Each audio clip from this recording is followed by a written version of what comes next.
Coke studio বাংলার মহা জাদু এই গানটা নিয়ে যখন আমরা কথা বলি তখন কিন্তু শুধু একটা গান নিয়ে কথা বলি না।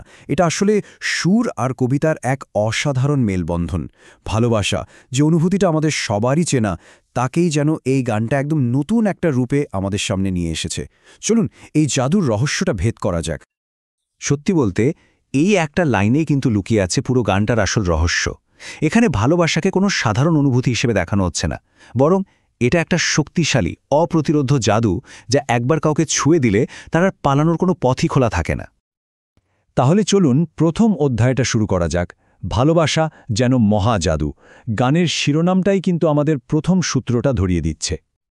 মহা জাদু কথাটা শুনলে মনে হতে পারে এর মানে বড় জাদু, কিন্তু আসলে এর গভীরতা আরও অনেক বেশি। গানটা যা বলতে চাইছে তা হলো এই ভালোবাসাটা এতটাই তীব্র, এতটাই সর্বগ্রাসী যে এটাকে আর স্বাভাবিক বলে মনেই হয় না। এটা যেন সত্যি এক ঐন্দ্রজালিক অনুভূতি। বেশ, তাহলে পরের ধাপে যাওয়া যাক। জাদুকরের আকর্ষণ।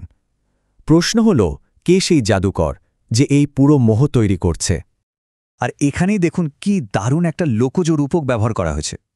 পীড়িতের ডুরি মানে ভালোবাসার সুতোটা এমনভাবে লাগানো যে বাইরে থেকে দেখে মনে হয় আলগা, কিন্তু সেই টান এড়িয়ে যাওয়ার কোনো উপায় নেই। এটা একটা মিষ্টি কিন্তু অসম্ভব শক্তিশালী এক বাঁধন। আর সবচেয়ে মজার ব্যাপার কি জানেন? ফার্সি অংশটাতেও কিন্তু ঠিক একই অনুভূতির প্রতিধ্বনি পাই আমরা। প্রেমিকের আকর্ষণে মন এতটাই পাগলপাড়া হয়ে যায় যে নিজের ওপর আর কোনো নিয়ন্ত্রণই থাকে না। দুটো ভাষাই যেন প্রেমের এই তীব্র টানের কথাই বলছে। আচ্ছা, এই জাদুর উৎসটা ঠিক কি? চলুন দেখি। তৃতীয় অধ্যায়, চোখের ভাষায় জাদু। গানটা বলছে উত্তরটা আমাদের খুব কাছেই আছে। এখানেই কিন্তু আসল রহস্যটা খুলে যাচ্ছে। কোনো মন্ত্র বা তন্ত্র না, আসল জাদুটা লুকিয়ে আছে কোথায়? প্রেমিকের ওই দৃষ্টিতে। শুধু একটা চাহনিই যেন কাউকে পুরোপুরি সম্মোহিত করে ফেলার জন্য যথেষ্ট। দেখুন কি অসাধারণভাবে বাংলা আর ফার্সি দুটো অংশেই চোখের এই জাদুকরী ক্ষমতার কথা সরাসরি বলা হয়েছে। এটা যেন প্রমাণ করে দেয় সংস্কৃতি আলাদা হলেও ভালোবাসার এই ভাষাটা কিন্তু একদম এক। তো জাদুকরের কথা তো হলো, কিন্তু যার উপর এই জাদুটা করা হয়েছে তার কি অবস্থা? গানটা বলছে সে কিন্তু স্বেচ্ছায় খুব আনন্দেই এই জাদুর কাছে বন্দী হয়েছে। চলুন দেখি চতুর্থ অধ্যায়, আত্মসমর্পণের শিল্প। এখানেও দেখুন দুই ভাষায় কি দারুণ মেল। ফার্সিতে বলা হচ্ছে ভালোবাসা তাকে নীরব করে দিয়েছে, আর বাংলায় সে নিজেই বন্দী হতে চাইছে। দুটো লাইনই কিন্তু একই কথা বলছে। এটা জোর করে চাপিয়ে দেওয়া কোনো অনুভূতি নয়, এটা একটা সুন্দর স্বেচ্ছায় আত্মসমর্পণ। ফার্সি অংশটা তো এই আত্মসমর্পণের পুরো যাত্রাটাই আমাদের চোখের সামনে তুলে ধরে। দেখুন প্রথম ধাপটা কি? প্রেমে মাতাল হয়ে যাওয়া, তারপর হৃদয় আর আত্মার বিনিময়, আর সবশেষে নিজেকে পুরোপুরি সঁপে দেওয়া। এটা যেন ভক্তির এক সম্পূর্ণ যাত্রা।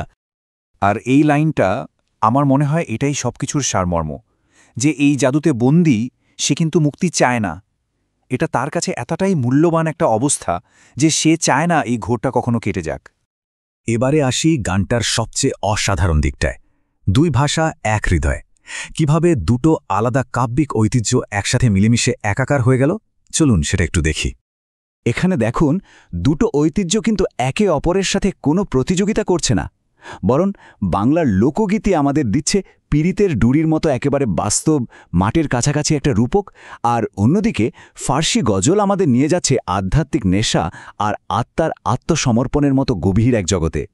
দুটো মিলেমিশে কিন্তু ভালোবাসার একটা সম্পূর্ণ ছবি তৈরি হচ্ছে।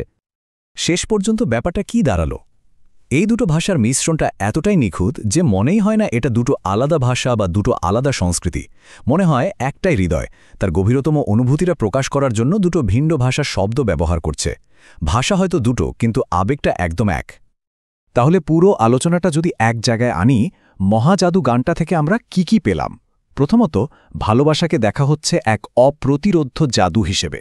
দ্বিতীয়ত, সে জাদুর উৎস হল প্রেমিকের সম্মোহনী দৃষ্টি। তৃতীয়ত, এই জাদুর কাছে আত্মসমর্পণ করাটা কোনো দুর্বলতা নয়, বরং ভক্তির একটা সুন্দর প্রকাশ।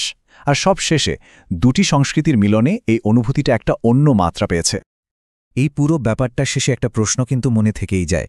মহাজাদু যেভাবে ভালোবাসাকে দুটো সংস্কৃতির চোখে দেখিয়ে একটা নতুন মাত্রা দিল, ঠিক সেভাবে আর কোন কোন অনুভূতি আছে যা এরকম সাংস্কৃতিক মেলবন্ধনে নতুন করে প্রাণ পেতে পারে?